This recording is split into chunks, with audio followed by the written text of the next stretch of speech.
I want to ask you something about this. You and I first talked, we were talking about what do we want to talk about? And I asked you a question. I said, what are the two greatest challenges you see to creating long term sustainable growth? I've asked that about for over now just about the last 100 guests, just over the last 100 guests. And the number one challenge that came up was internal alignment.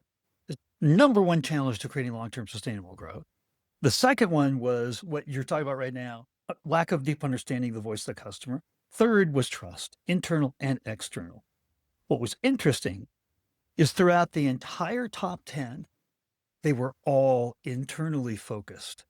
So the answer was 100% internally, or step one was an internal solution that then went external. What it said is we're our own biggest problems. We are our own biggest challenges. So I was talking to this woman, CMO. She's now a consultant at a company that just does go-to-market strategies with mid-market B2B companies. And she said over 70% of the time, it's all about internal alignment. They're saying it's this, they're saying it's the quota system, they're saying it's the competitor just launched something, they're saying. And she said that the voice of the customer was the number one force for change management and internal alignment inside of the organization. In other words, nobody argues with the voice of the customer. So here's my question. Who's in charge? Who owns the voice of the customer?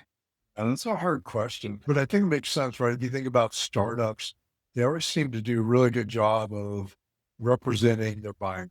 They understand them. Usually they came out of that space. They know how to talk to them. They're super aligned and it works great. You get to be a 150, $250 million company. You got multiple segments, multiple personas, multiple products, and like all of that gets diluted and lost. You now no longer kind of have that close connection to the customer and how do you bring it in? It's a great question. I think ultimately CMO and the marketing team, like we have to force alignment.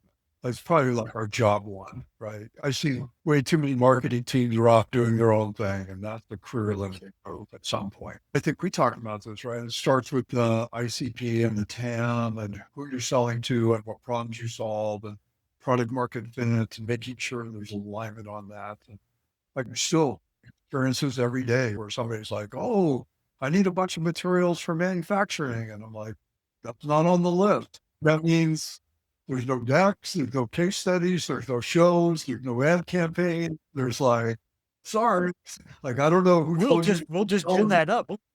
We'll ask AI. We'll just create a whole bunch of stuff for you. Sure. Yeah. Yeah. It becomes in some ways like a master class of saying no, but it's like literally like I have the air cover conceptually because we're aligned. And then I got to go back, make sure we're still aligned at the highest levels and kind of let the chips fall where they may. The thing I think we talked about, which is interesting, sales teams hate productive exercises. We have a short list of ICPs. We have a short list of personas. We have right to win markets. And we're going to go deep there and win as much as possible.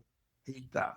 They want the aperture to be as big as possible. I think it was Jeffrey Moore, Crossing Chasm, who talked a lot about the number one way companies fail is trying to be all things to everybody and refusing to focus. He talks a lot about the bowling pin analogy and all that stuff, but it's like, yes, the more focus you have, the more you win, which gives you permission to open the aperture a little bit more and go after more. But you got to go through that process. And I think for a lot of companies, it's hard. I think ultimately it's a leadership problem. It's a leadership challenge.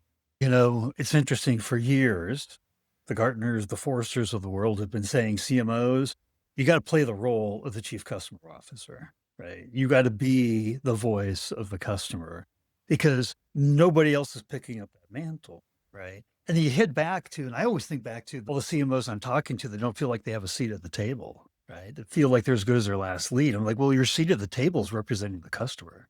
You represent the highest voice of authority in the business. You should be the most important seat at that table in the executive room, right? And so it just changes the mentality of how we look at this. But then it also, what it means is we got to be very intentional about not just looking at surveys, not just listening to gong conversations. Inside of a gong conversation, somebody's being pitched. Somebody's got their cards against their chest and they're going like this and they're wondering what they can learn from you.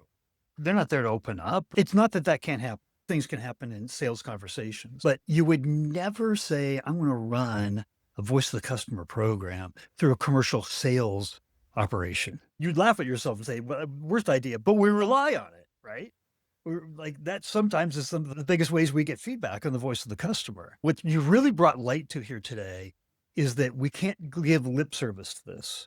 If we're going to get on the day one list, we got to be early. We got to be trusted, which means we got to be seen as a peer. We got to be seen as an insider. We got to do the things to do that. We got to put the effort and the time to do that. Yeah, and you can't do it if you don't understand the market. You don't understand the customers. That's what's required. I'll share a hack with everyone. This really worked for me. So whether it's in a QBR, a board presentation, any sort of kind of high stage presentation, I always have an executive summary slide before I dive into the details. I always share at least one customer insight in the executive summary, something that no one else knows. We do that very intentionally, and I think it ultimately just sets up credibility for everything else you have to say. Yeah, you're like, what else does Casey know? You know? Yeah, exactly. Yeah. So it's hard. It takes some work, but it's a good forcing function to make sure you make that important.